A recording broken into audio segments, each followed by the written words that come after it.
morning, and thanks for joining us for Face the State on this Sunday morning.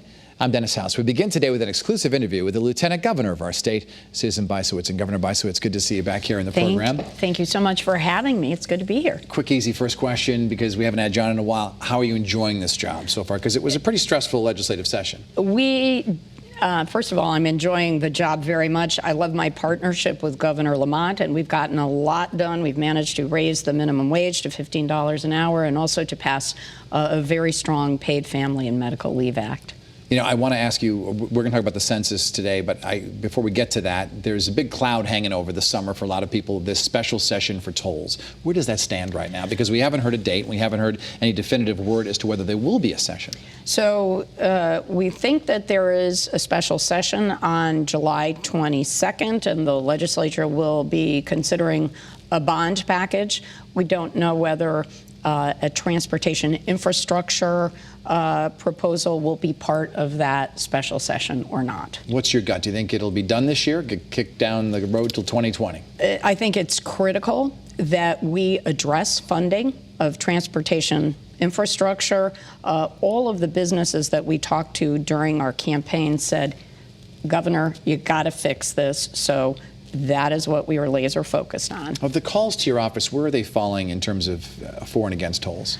And emails and things like that? Look, I think people understand that we need to fix our infrastructure, and the question is how best to do it. And the governor and I strongly believe that out-of-state cars and trucks should be paying 40% of that cost because they are the users of our roads, and we are running this multi-state charity for out-of-state vehicles. We also want to give discounts to Connecticut residents, and we want to cut the income tax for people who make under $100,000. At the same time, we are open to a bipartisan solution, and we've been talking to Republicans and Democrats about that. I want to talk about the 2020 census, which will be beginning. And why is it important that people respond? Because some people say, oh, whatever.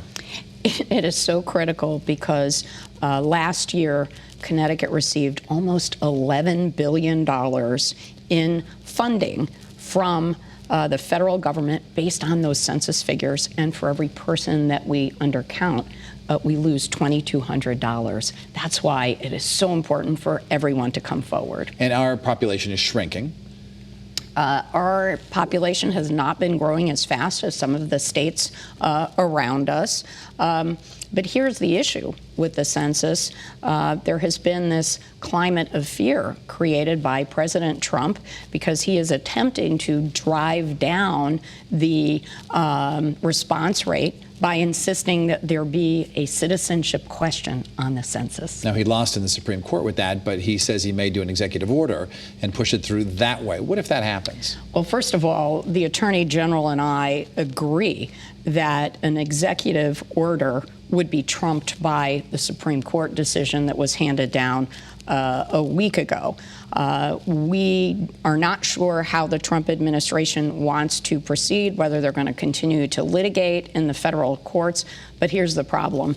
The damage has already been done by inserting this controversy out in the public because communities of color and immigrant communities, and we have big communities like that here in Connecticut, and we're afraid that folks won't want to stand up and be counted. So immigrants who are here illegally might be afraid to come forward, or?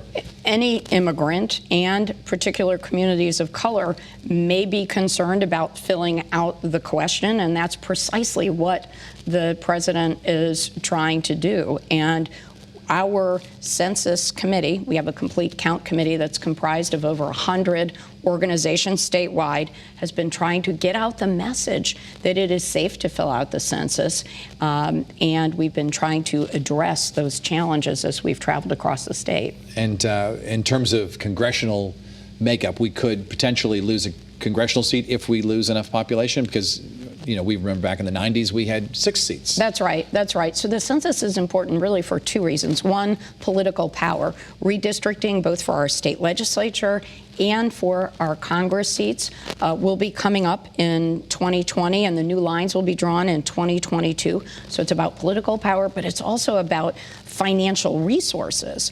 The more people we have, the more financial resources that will come to our state. And the communities that need it the most are those urban areas and communities of color where the president is trying to drive down the response rate. Speaking of those congressional lines, I got to ask you, because a lot of people ask me, why are the congressional seats so strangely divided? John Larson represents West Hartford, but he doesn't represent Avon, yet he represents Torrington. So federal and state redistricting are done by our legislators. So when we get those new numbers after the 2020 census, those numbers will be used, and literally our legislators, both at the state and federal level, will draw the districts going on a block-by-block basis. And I can't speculate as to how those are drawn. But just on a personal observation, do you think it's a good plan the way they do it now, or should it be more just evenly drawn?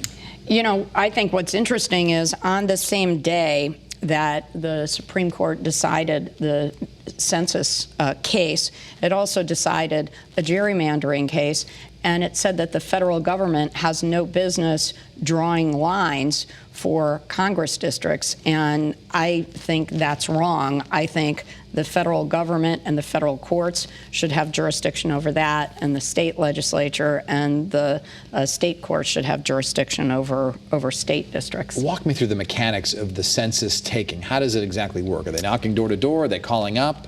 So this is the first census in the history of our country, and they started in 1790, that the census can be completed online.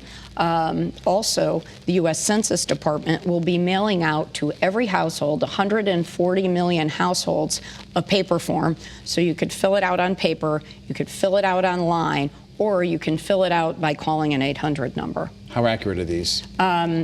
We are hoping that they'll be extremely accurate. There is one more way to fill it out, and if you haven't filled out online, on paper, or over the phone, there will be a census person who will come knock on your door, an enumerator, in the summer of next year. What would it take to actually lose a congressional seat? How many people do we have to lose? I am not so concerned that we will lose a representative in this census, but it is a concern for the future, only because Connecticut's population has not been growing as fast as some of the southern states or in the California area. And so if we went from 5 to 4, that would really shake it up quite a bit. It would. Because they'd have to redraw all these. It would, but I don't think that we're going to lose one in the coming year. Are there any parts of the state that are actually seeing growth? We always hear about these people moving to Florida and so forth, but which parts are doing better than that? Absolutely.